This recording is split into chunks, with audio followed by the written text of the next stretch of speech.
If we could please keep these PFAS concerns that are going to be popping up in the poll in our mind as we move into our panel discussion.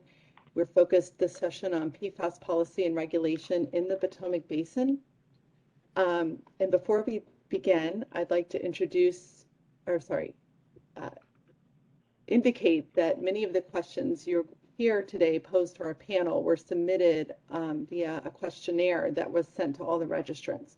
And I wanted to let you know that those submissions were reviewed very carefully, and as many as possible were incorporated into the questions that our panelists will address over the next hour. And we can see in our word cloud, health impacts and health effects are on the minds of a lot of our respondents here and a lot of our attendees. Costs is another one that's coming to the forefront. And then a wide range of other, equally concerning issues such as communications, fish, agriculture, etc. But cost and health seem to be the most concerning. Renee, could we close the poll and begin our introductions of our panel? Great. So first, I'd like to introduce the panel, and then I'll hand it over to them to tell us about what's going on in each of their jurisdictions. The panel is moderated by Sarah Grace Hughes, a project manager for the Environmental Council of States, or ECOS. Sarah Grace manages ECOS's PFAS work and is the author of the publication Process and Considerations for Setting PFAS Standards. And Sarah Grace is joined today by a government official from each of the Potomac Basin's 5 jurisdictions. Representing the Maryland Department of the Environment is Lee Currey, Director of the Water and Science Administration, and also an ICPRB Commissioner. Next slide. And they are joined by 2 other ICPRB Commissioners, Mindy Neil from the West Virginia Department of Environmental Protection, where she is the Assistant Director of Water and Waste Management, and also from the Commonwealth of Pennsylvania, Lisa Daniels, the Department of Environmental Protection's in Pennsylvania's Director of Safe Drinking Water, is joining us. From the district, we have from the Department of Energy and Environment, please welcome Associate Director of Inspection and Enforcement, Joshua Rodriguez. And last, but certainly not least, from the Commonwealth of Virginia, Jeffery Steers, the Director of DEQ's, Department of Environmental Quality's Director of Regional Operations and Community Engagement, is joining us. And with that, I will hand it over to Sarah Grace, and the rest of our panelists. Great. Thank you so much, Christina. And thank you guys for having us today. Looking forward to moderating this panel with the other state representatives. For those of you who are not familiar, the Environmental Council of the States, who I work for, we represent the state environmental agency commissioners. And we've done a lot of work with the states and with federal agencies and others, especially on all areas of PFAS, but especially in the area of state guidelines around PFAS and different media. And so we'll get into that a little bit today. But I think this conference offers a really great opportunity to bring the different stakeholders together and the public to hear about some of these efforts. So with this panel, I'm gonna ask each of the panelists a question, and they'll each have a chance to speak to it briefly. So after the series of questions, we'll hopefully have some time for questions at the end, and looking forward to hearing what you guys have to ask us. So first question we'll get into, and we'll start with Joshua, and we can kind of go through the speakers responding, but first kind of to help set the stage and describe where each of the agencies and states are with respect to PFAS. So briefly, panelists, what do you think are the biggest challenges your state is facing when it comes to PFAS, and what challenge is your agency investing most of its resources? Okay, so I guess we'll start with me. So, DC is in a very unique position here that's giving us, a role as a state, yet we have a very small universe to handle. So what we're going to be kind of focusing on is protection of our resources and our receptors here versus, having a very deep dive into the investigation of sources and potential downstream effects. So we've convened, a pretty tight working group here at DOEE with subject matter experts in water and RECRA and other medias that are pertaining to PFAS, as well as reaching out to our Department of Health for any health inputs and potential epidemiology issues that may come up, and then connecting with our partners like DC Water, COG, and ICPRB to help kind of gather the information in the region. So that's what our focus is going to be, is really protection of our resources and our receptors, and engaging our partners and other agencies within DC to kind of get a hold of that. We don't see any specific challenges outside of anything else that's been raised. Detection limits, research, fish tissue issues. Those have all been mentioned on a number of occasions, and we see all those challenges equally. So really just kind of focusing on protection of DC residents and DC natural resources is where we're going to focus our efforts. Great. I will hand it over to Lee Currey. Sure. Good morning. Thank you. So in Maryland, in 2020, I think it was, we began taking this deeper dive into PFAS. When you go back to like an earlier time period with the regulated contaminant monitoring rule, we thought we were in a pretty good position. And then, our focus was really in 2020 to understand the occurrence, communicate, and then reduce any risk of PFAS. So what we did is we started with putting together a plan in terms of looking at pathways of exposure, drinking water, and then also fish consumption. We ran that through a roundtable with regional and national experts just to say, okay, did we miss anything? We kind of bolstered that plan a little bit, and at that point began collecting data across the state.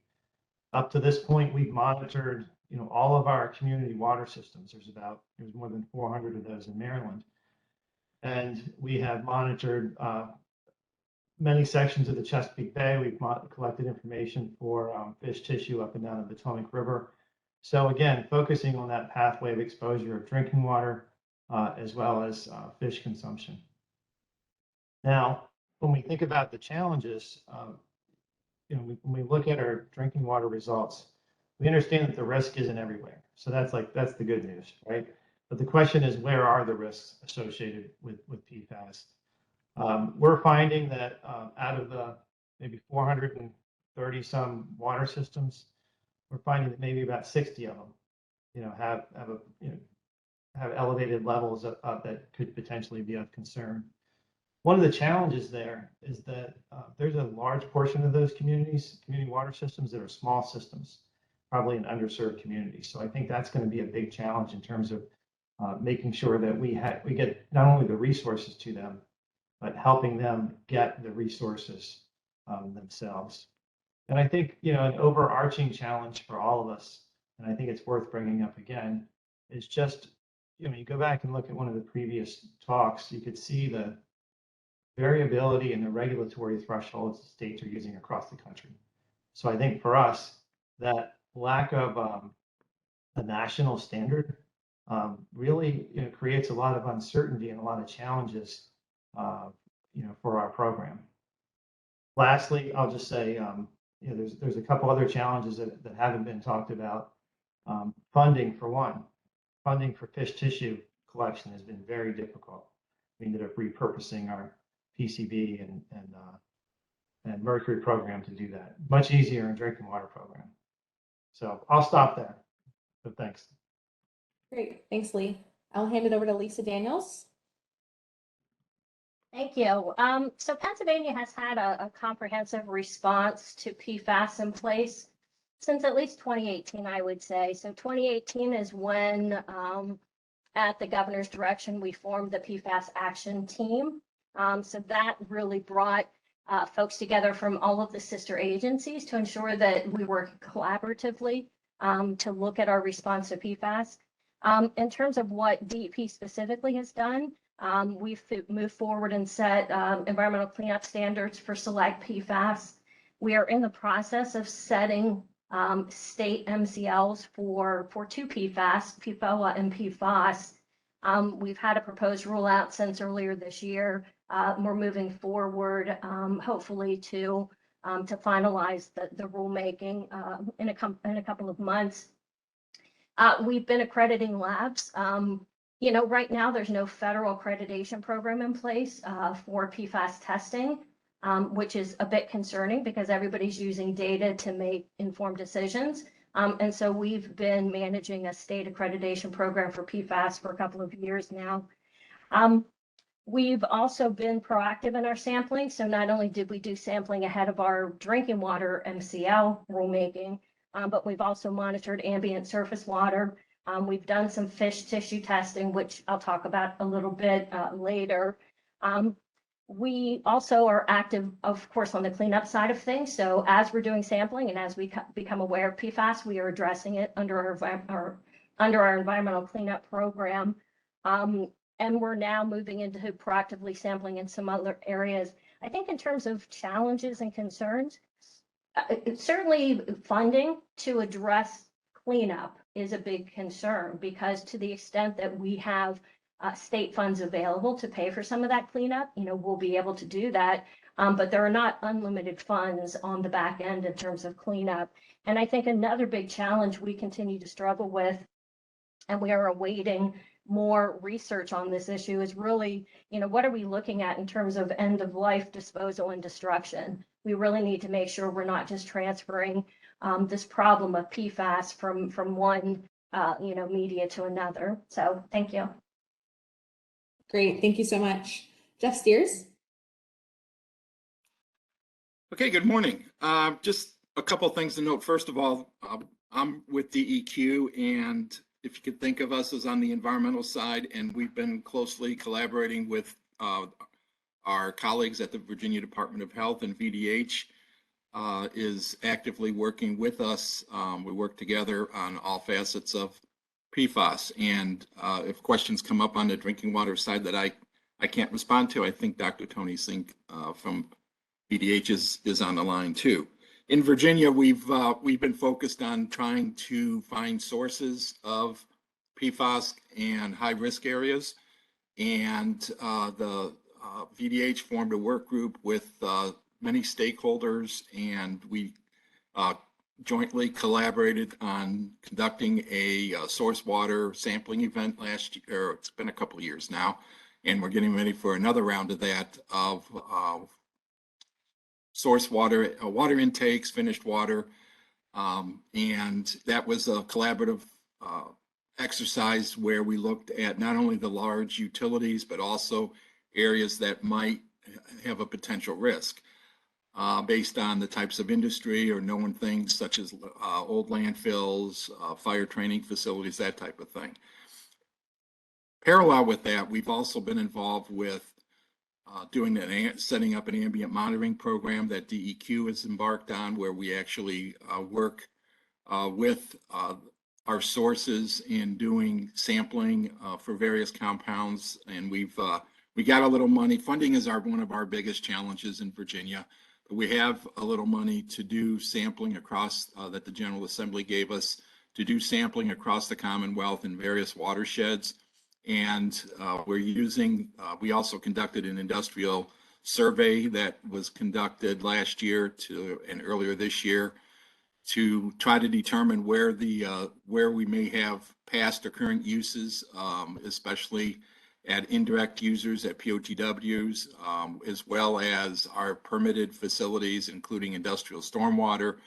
And looking at that, we're kind of peeling the onion back to look for areas that might most likely have contact with environmental media. And the next phase of this will be looking at doing self-monitoring and requiring that in our permittees. That's something that we can do, and opening up existing permits for doing that, sampling of that, and for biosolids. But at this point, we're still collecting a lot of data and trying to prioritize where we think, and we have a few hits of areas of concern, I'll call them, in Virginia that we're actively working on. Obviously, we have a lot of federal facilities that are actively having to manage groundwater plumes, and we also have a couple other sites that we're currently working on and trying to determine the impacts to public health and the environment. So that's and again, the biggest challenge for us, I think I can speak for VDH, is funding for active ongoing monitoring and testing and that type of thing. And I'll close. Thanks. Thanks, Jeff. Mindy? Yes, since 2019 in West Virginia, we've had an interagency PFAS work group, and that work group was made up of the of DEP and then also our health department, the West Virginia Department of Health and Human Resources, and with USGS. And our focus so far has been on drinking water. And so in 2020, our state legislature had requested that DHHR and DEP enter an agreement with USGS to study source water, or they requested that we study it, and we entered an agreement with USGS to do that. The study that USGS conducted starting in 2020 was of our community water systems in schools, and there are 279 systems included. Those are both groundwater sources and surface water sources. And the study was to screen for 26 PFAS chemicals. The results of that report were released in July of 2022, and 24 of those systems had detections of some constituent of PFAS. We are focused now on a second study where we are looking at any of those water systems where we had exceedances of the, we're looking at the combined PFOA and PFAS, where we have exceedances of the PFAS, 70 nanograms per milliliter health advisory that was actually applicable when we first did the study. So that second study, we're going back to all of those systems where there was a detection over any detection actually of PFOA and PFAS. We're going back and studying those. There's 37 water systems total where we're doing that. And what we're doing is looking at the finished water or the raw, or excuse me, the treated water to get an idea of how treatment is doing in those facilities. So as far as challenges, I would say funding like everyone else, but then also just waiting for the federal regulations, that there's not, that those guidances aren't clear yet. That would be a challenge for us. We are not setting our own MCLs or water quality standards or screening or cleanup levels. We're just awaiting what's coming from EPA and others. Great, thanks so much. And kind of building upon those guidances that a couple of the speakers mentioned, one of the big challenges with PFAS regulations in the absence of a federally enforceable standard is risk communication. So now I want to ask the panelists, does your state have its own PFAS guidance? And how do you communicate that guidance with utilities, local officials, and the public? And how do you anticipate that these messages and guidance might change when EPA establishes an MCL for PFOA and PFAS later this fall? So I will start with Joshua.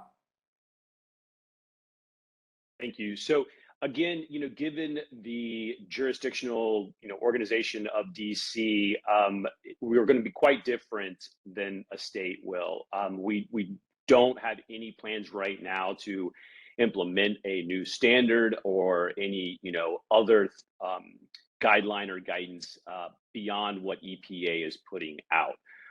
So, we're really trying to work with our associations like ASWA, AQUA, ECOS, and others to, take what they're providing, use other states as guidance to help with our communication for risk and, how we're communicating the new PFAS health advisory levels to residents in the area, and just using all the other resources that are out there. We're not trying to reinvent anything.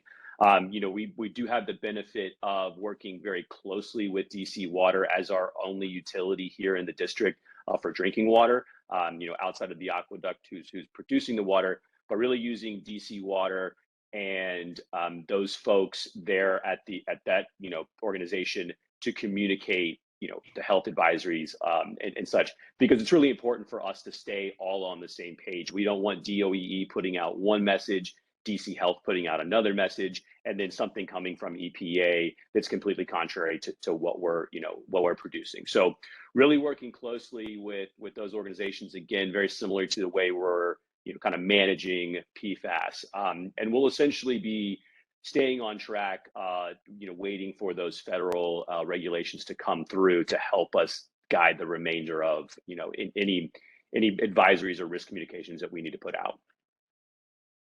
Fantastic, thanks. Lee? Sure. So one, our approach is comprehensive across the state. We're engaging our state agencies. Our Maryland Department of Health is doing all of our laboratory analysis, and they've actually expanded their laboratory efforts to actually be able to process more information. And I think that's been helpful because it might provide some resources to local jurisdictions also. Two, and hopefully to answer the question in chat, when we started doing our monitoring for PFAS, it was in our drinking water systems or community water systems. We wanted to have an approach where it was not just collecting data, but it was actually reducing the risk. So, and when results come back, our intent was to take action. So we started, this was probably back in 2020, we were using EPA's health advisory level of 70 parts per trillion. There were 6 community water systems that exceeded that level because we started with what we thought were going to be the highest risk areas, so we knew those first. And we used the that threshold just like an MCL. We strongly suggested that those water systems do a tier 2 notice and find an alternate source. And all 6 of those were able to find an alternate source. So I think that was fortunate in that situation. Now, we communicated and still continue to communicate with the water systems in terms of how we're doing this and what's expected. Now, we anticipated that the direction EPA was likely going to be going with an MCL. We didn't anticipate, a health advisory level 5 orders of magnitude, but we thought the MCL, by looking around the country, may land at a number of around 10 parts per trillion. So the other thing that we did was, and there were 42 systems between 10 and 70. Now, what we've done with each one of those, and again, there's a large portion of those that are in underserved areas, but there's a strong connection to an opportunity for infrastructure funding that can be used in those areas. So we've been working with each of those systems to, one, identify, could they connect to an existing public system? Can they find an alternate source? And as a last resort treatment, because it requires long-term maintenance. So that's been, direct communication with them, and then trying to help a system that doesn't have the capacity to apply for funds, finding a way that we can help them do that. So that puts us at, a total of about 48 systems that out of those roughly 60 that we've been looking at. So I hope that also responds to one of the questions in the chat. Great, thanks, Lee. Lisa Daniels? Yeah, so in Pennsylvania, we've actually been implementing, EPA's previous health advisory of 70. We were implementing that as early back as 2016 when it was finalized. We have existing authority in our act and our regulations that allow us to recognize unregulated contaminants and a level of concern. And then we've traditionally used health advisories as one of those triggers. So pretty much since 2016, we've used existing authorities to require systems to alert the state if they find PFAS. That's our 1-hour reporting requirement. We ask them to do confirmation sampling. We can require them to issue tier 2 public notice. And then we put them on a long-term monitoring strategy, usually quarterly, so that we can track levels. And if levels continue to exceed the health advisory, then we move forward with having them take sources offline, blending or putting treatment on. And we have been issuing permits for PFAS treatment for a couple of years now. If Pennsylvania's MCL rule, and I would expect it to be finalized before EPA's, when EPA comes out with their final rule, if it's more stringent, then we will respond to it just like we would any other update to the federal regulations and go back and revisit our regulation. But I have to say, I'm probably a little more concerned right now about the interim health advisories because it's put us in a bit of a bind. As I said, we had been implementing the health advisory level of 70 because it was a final how and sort of the final how is what triggers our ability to implement it. We're now dealing with an interim how that's based on, not final risk assessments. And there's a real issue right now that we may not be able to do anything with an interim how because it doesn't sort of meet our threshold. So currently, if there's no how in place, then our ability to do anything with any of our water systems unless and until our MCL is finalized is a bit problematic for us. So I just thought I'd share that. Thanks. Thanks, Lisa. Jeff.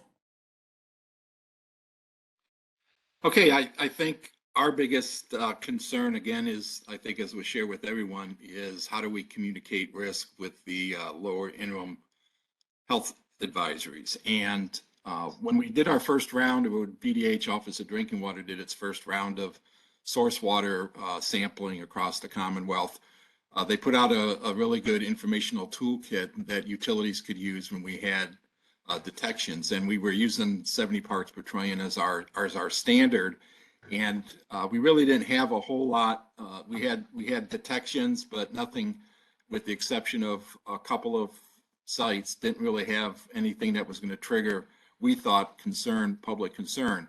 At the same time, we came upon information at one of our sources that was doing its own monitoring, independent of the study we were doing, and we found some pretty significant hits at the Richmond International Airport that were impacting private wells and surface water, fish tissue, and we really worked to communicate the risk. And again, we were using 70 parts per trillion as a marker, but there was some certainty with that and what we could tell the public, and it's just more of a challenge this year. And with the second round of sampling that's being proposed that VDH is going to be doing, the Office of Drinking Water, we're looking to update that toolkit and the information, but it's rather a challenge for us right now to do that.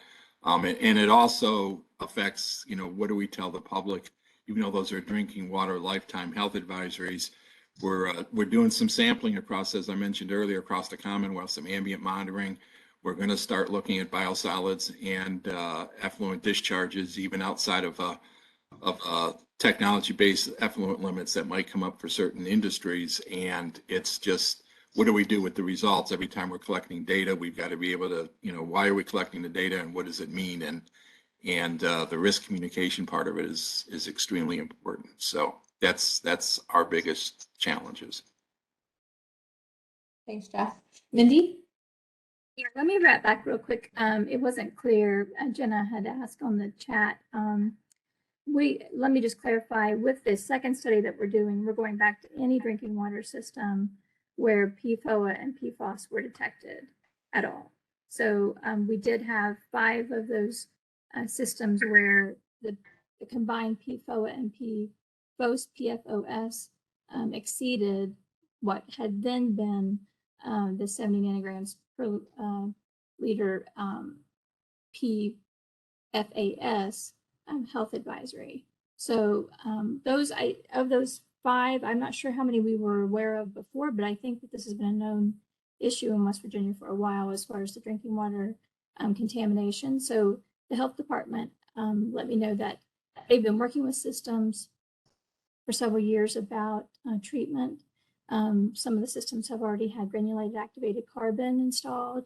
And as far as the question that we're on right now, reaching out to the public and advising the drinking water systems, the health department said that they're just passing along information from the EPA about treating those systems. As far as additional outreach to the public, DEP hosts a webpage for PFAS or public outreach.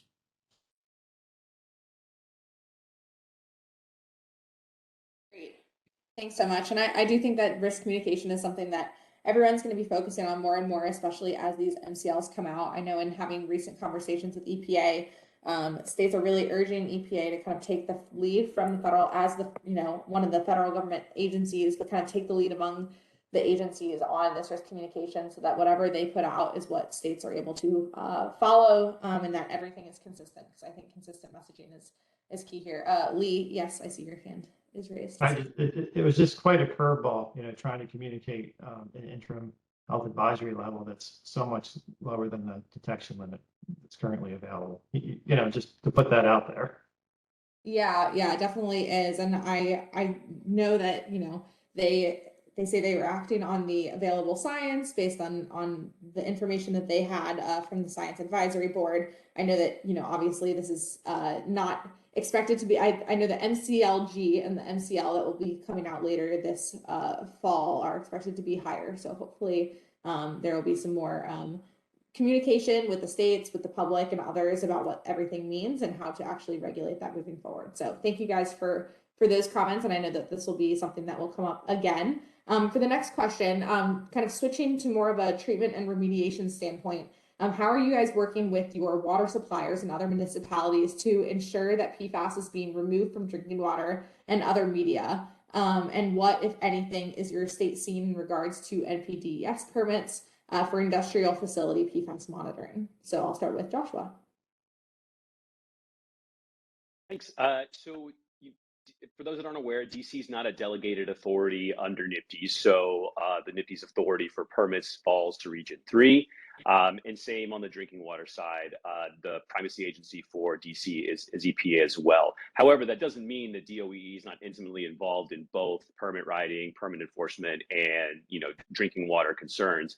So on the NIPDES side first, as Zach said early in the meeting today, is that EPA's permit writing authority will start to focus on PFAS monitoring.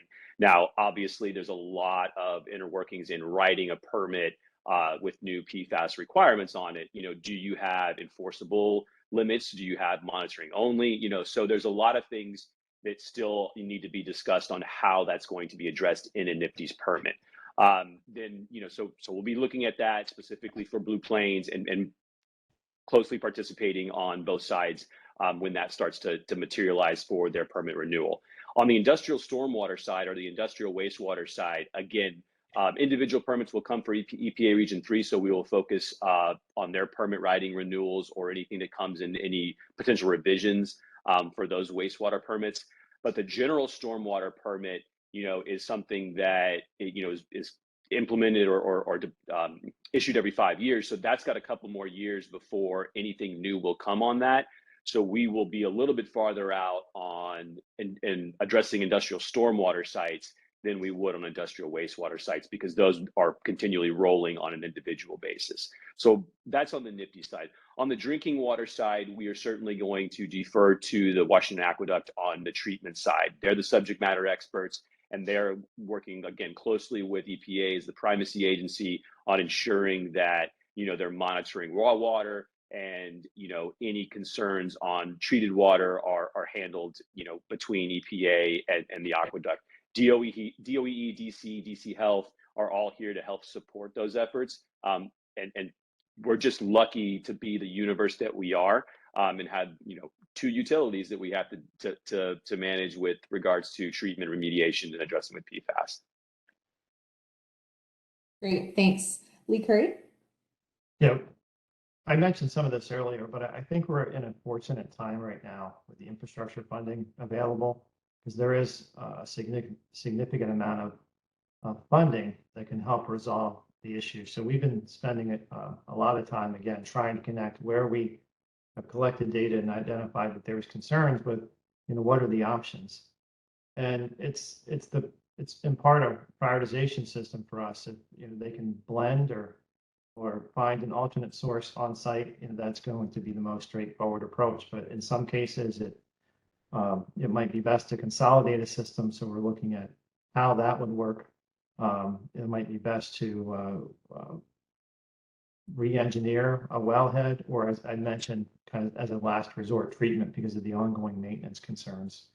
But we've been spending a considerable amount of resources trying to make sure that we're well prepared to assist these systems in resolving the elevated PFAS levels. From a NIPDES permit, what we're doing is we identified we're concerned about what's coming in, what's going out, but also from the biosolids standpoint.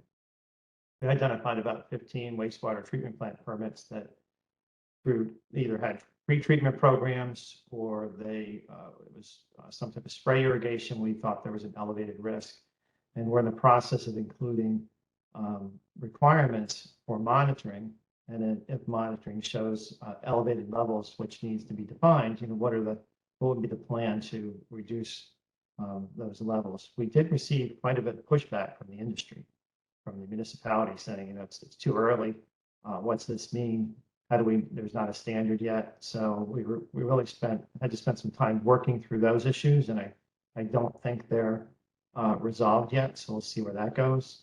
We also have a voluntary request out to 40 different wastewater plants that have biosolids going to different locations to collect a sample and provide us results so that we can have some data and gain some understanding in terms of what the levels are in biosolids. And then finally, we have a draft industrial stormwater permit that's getting ready to be finalized, and it has language that would include management of potential PFAS sources in the SWIP, so the Stormwater Pollution Prevention Plan. So we're trying to address it on a variety of fronts from the NPDES standpoint. Great, thanks. Lisa? Yeah, so just getting back to the point that a couple of the other states have made. So yeah, I mean, certainly I brought up the legal issue that we have with an interim HAL, but the fact that it's not a feasible number, I think, is a huge issue, not just from a communication standpoint, but how do we even try to implement that? So, I mean, in my mind, that number looked more like what an MCLG might look like. And I'm not aware of other health advisories that we've tried to use in the past that weren't at least feasible from an analytical method standpoint. So, I would just really question what's the value of an infeasible HAL in terms of assisting states and water systems to address PFAS. So I'll just leave it at that. In terms of what we're doing in Pennsylvania, so as I said, we had been implementing the HAL of 70 in terms of treatment. We've issued quite a few permits.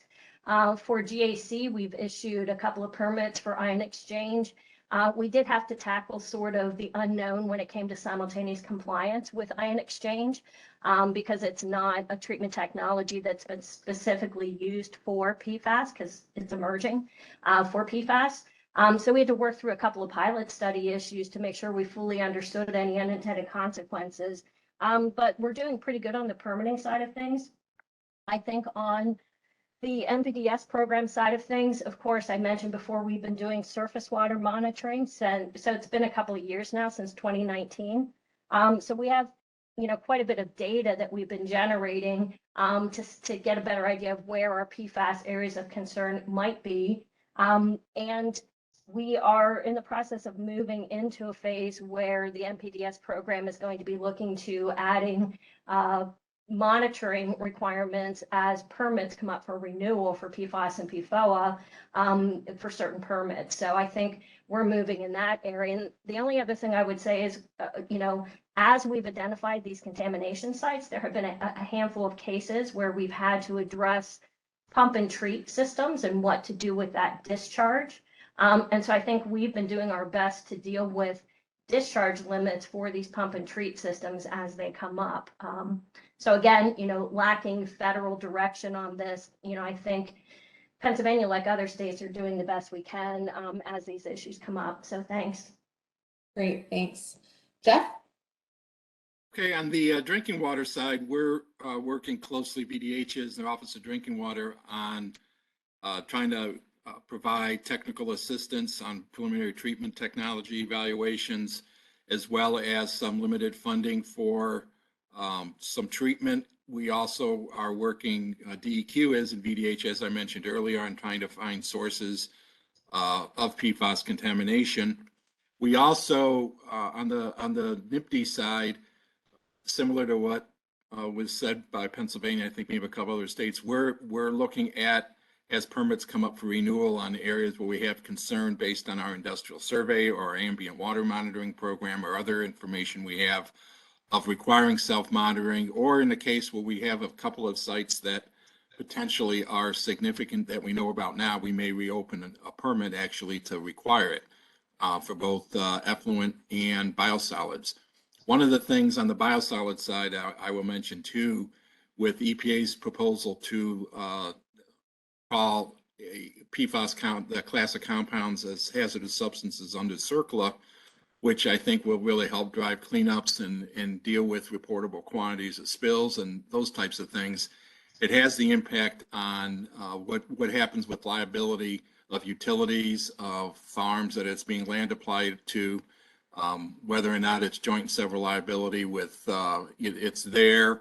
We don't know what the numbers mean necessarily, but there's legal complexities to it that I think are going to be a challenge, at least in our state and probably I imagine across the country. But that's another one of the challenges that we're looking at. But I think we're also looking at research across the country and what other states have done as far as how to handle media that without trying to move PFAS from one media into another, and how to get rid of whether it's a pump and treat wastewater or whether it's actually the media that's being regenerated and what we do with that.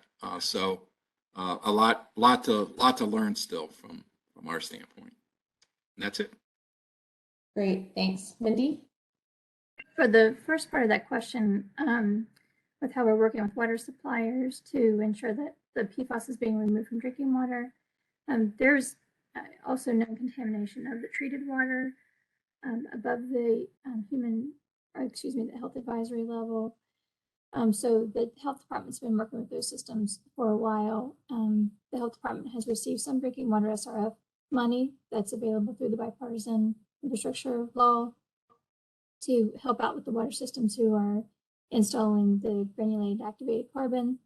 And then also there's as far as funding goes, there's a PFOA manufacturer that is under consent decree or consent order to install some of those systems and help to maintain them. Part of that consent order is that they're also looking at private wells and helping people potentially have alternate sources. So that's an existing agreement or order that's been going on for a while now. As far as the second question about the NPDES program, the facilities that we have that have permit limits for any PFAS exist right now, like Lisa talked about, it's using the 70. And I don't know, we have reissuances coming up, and I don't think we're really clear on what we do with the interim health advisory levels. So, but currently the existing permits, that's what they have is the 70. Great, thanks. So earlier in the meeting before our panel, I know fish and wildlife was mentioned briefly, as were disadvantaged communities. And Potomac River is a source of food for many disadvantaged communities. But kind of more broadly, what is your state doing to assess and address PFAS contamination in fish and wildlife? And what can be done to address source reduction and assess and limit bioaccumulation of these chemicals in the basin? Joshua, I'll start with you. Thank you. So this scenario is one that DC is directly responsible for. We engage in an MOU every year with U.S. Fish and Wildlife to do fish tissue studies to help direct our fish advisories. This is the first year that we're going to include PFOA and PFAS, the two most specific or most common PFAS constituents.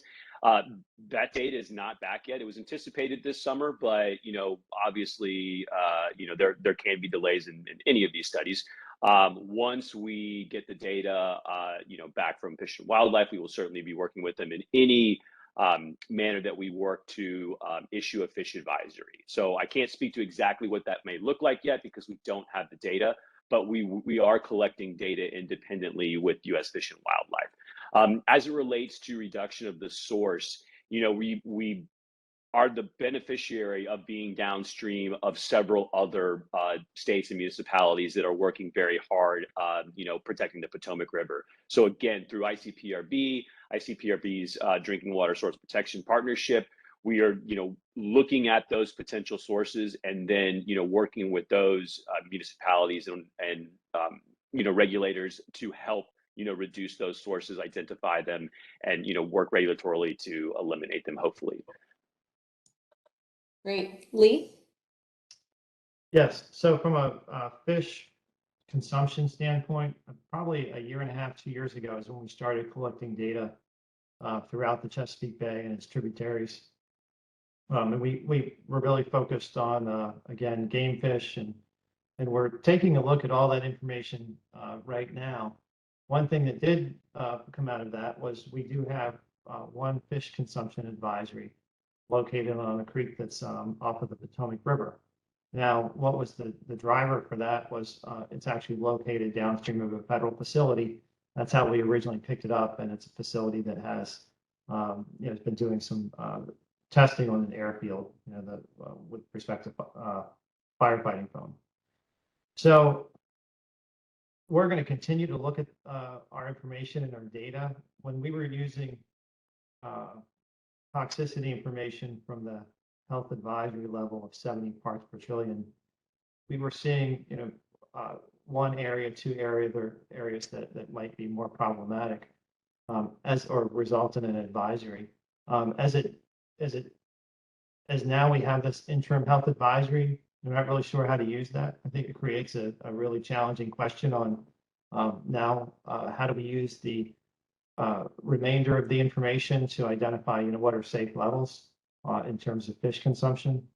That's going to present a significant challenge. Then from a source perspective, the department's been working closely with federal facilities, and in certain areas, there are interim treatment systems that are being designed right now, additional sampling that's occurring. So we've really been pushing to drive some, additional management practice to reduce any sources migrating off the federal facility. Again, we've had some success with that.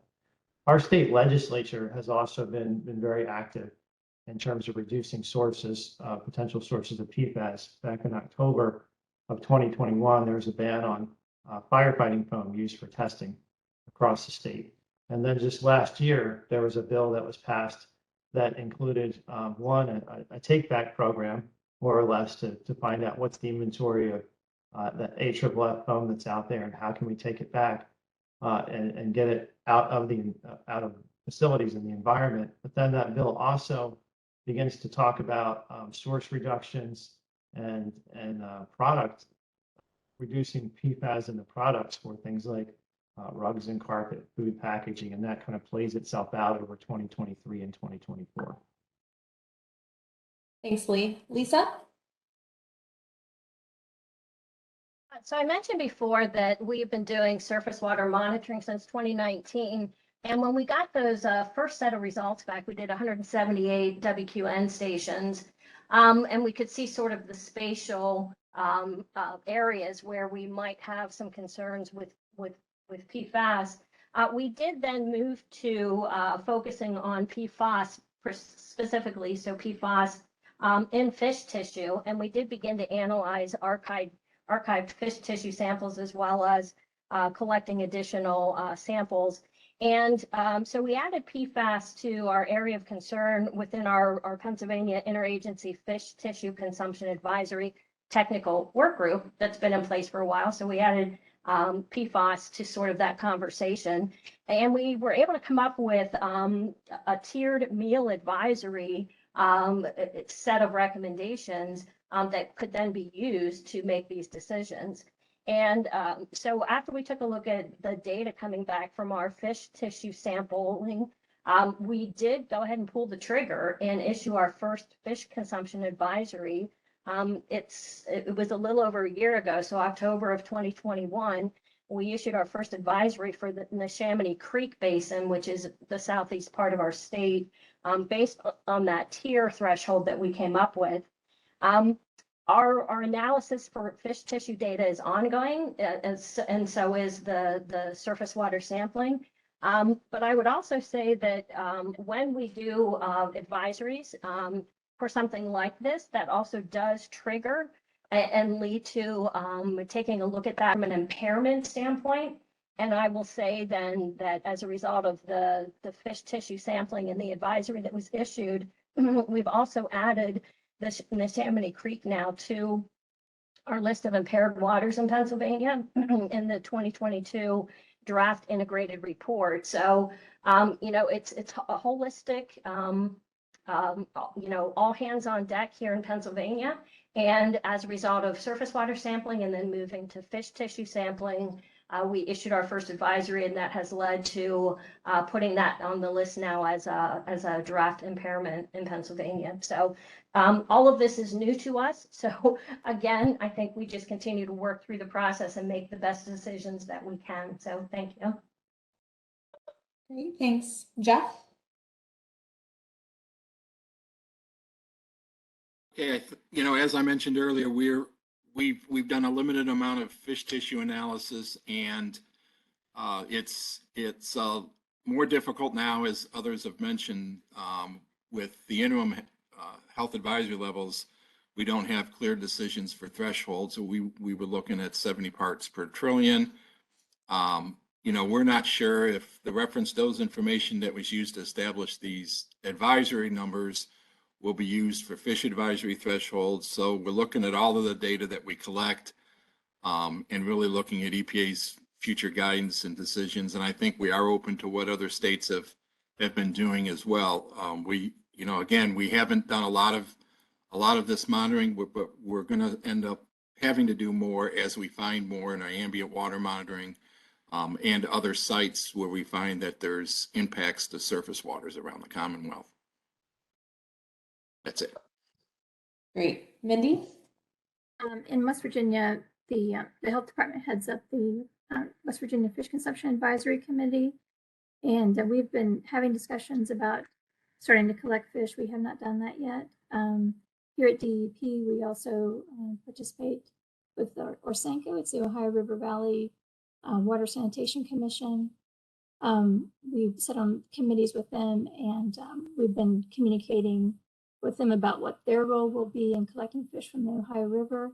And I don't know, I suspect that we'll team with them to do some of that work and kind of learn. That's really where our major hotspot is along the Ohio River, and hopefully learn from that study where we should be looking next for fish tissue. Great. Sarah, Well, yeah, 5 more minutes. That's your warning. Thank you. Yeah. I was going to say we only have a couple minutes left, so I guess I'll ask the speakers to just kind of, for our last question, just kind of touch on briefly important considerations for coordinating with other agencies and other programs across your state, as well as with other states. And if there's anything that you think, kind of like one piece of advice on how to improve coordination to combat PFAS challenges in the future.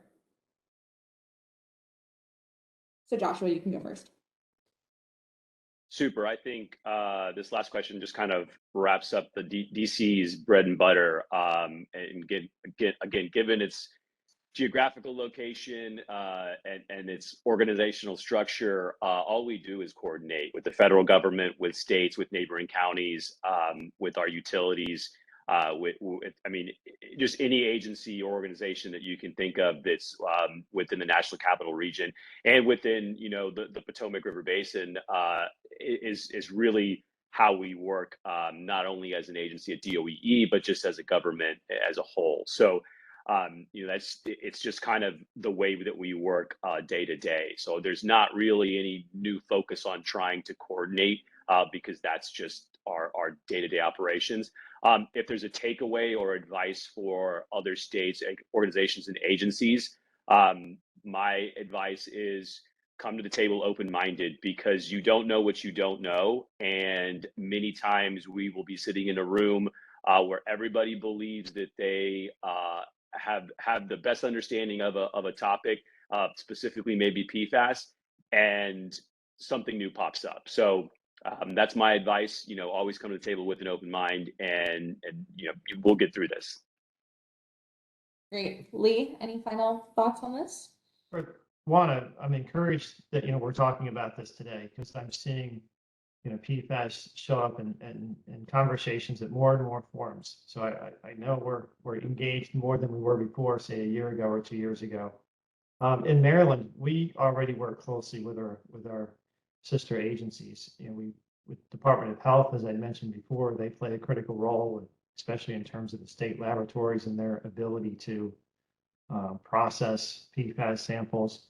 We've worked closely with our Department of Natural Resources in terms of identifying areas for sampling for fish. We work closely with Department of Agriculture as it relates to biosolids, and we meet on a regular basis. I think it's also encouraging that I believe many of us here are involved in the Chesapeake Bay program, and there was a recent Scientific and Technical Advisory Committee meeting on PFAS in the Chesapeake Bay. So I think it's through those existing forums that we have a real opportunity to communicate more. Great, thanks. Lisa? Yeah, I mean, so coordination is an absolute must. I credit the leadership within DEP. I think in drinking water, I'll put my drinking water hat on. I think we raised the alarm probably the earliest back in 2014, 2015, as a result of UCMR3 data. But very quickly, we realized this is not just a drinking water issue. We're sort of the end result. And we really needed to get all of the programs within DEP engaged. And we've had great coordination with MPDS program, our water quality standards folks, waste management, air quality, and everybody. So I would just say that's an absolute must for states because you really do need to deal with this holistically. But then I also think, we had great leadership within our governor's office with Governor Wolf, establishing the PFAS action team, because you also need to bring in your other sister agencies to work collaboratively on it. And so that's been in place since 2018. The last thing I would say is it's not often states find themselves out ahead of EPA when it comes to drinking water issues, but that happened here. And it happened because we have concerns about PFAS, the public has concerns, and so do state agencies. So I also want to say, connect with associations as much as you can. I think, joined every ASDWA PFAS work group known, as well as ECOS. And I call these our support groups because you get to learn so much from other states that are sort of going through this. So I would just say, please reach out to those associations as well. Join as many work groups as you can so that you can stay tied into what else is going on across the country. Great. Jeff? Yeah, one point I wanted to make is we've been coordinating with sister agencies and local government and working in our respective media with the national associations. But one point that we've really tried to make is to work with local governments and especially on a couple of sites that have impacted citizens in that area. So we bring local government in very quickly to help us in communicating. And in fact, one case, they were able to get some funding very quickly to sample some private wells. And we set up a unified command structure so that we were all working off the same sheet of music and being able to coordinate our responses and our communications across state and local government. So I think that's an important point. I also wanted to raise the point that we've been trying to do outreach with our NGOs and at least keeping them informed and working with them on what Virginia is trying to do. It's a slow process for us because we haven't had the funding, but at least we're trying to message, here's the plan. We do have a plan, and just at least having that transparency with local governments and NGOs is important for us. That's it. Great. And last word to Mindy. Okay. I mentioned earlier that we have an interagency work group that we put together for PFAS, and we've been meeting since 2019. We meet quarterly to share any kind of developments in the news and science regarding PFAS and to discuss ongoing or future PFAS investigations, and then review the data that's being produced through those studies. I don't think I have any advice for anything moving forward, but we would potentially moving forward include other agencies as well. We benefit also, like the others mentioned, and some of the more regional or national meetings. It's where this PFAS work group kind of got started because we were hearing about PFAS in all those other places. So we just continue to stay connected to our sister agencies and also other states in the region. Thanks. Great. Well, thank you all so much. And ICPRB, I will hand it back to you. Thank you so much, Sarah Grace, and to each of our panelists for sharing your time and expertise, and taking the advanced time to think through these questions and to hear from our registrants. We're very grateful to you all, and to everyone who spoke this morning, sending you a virtual round of applause for everyone that we heard from so far.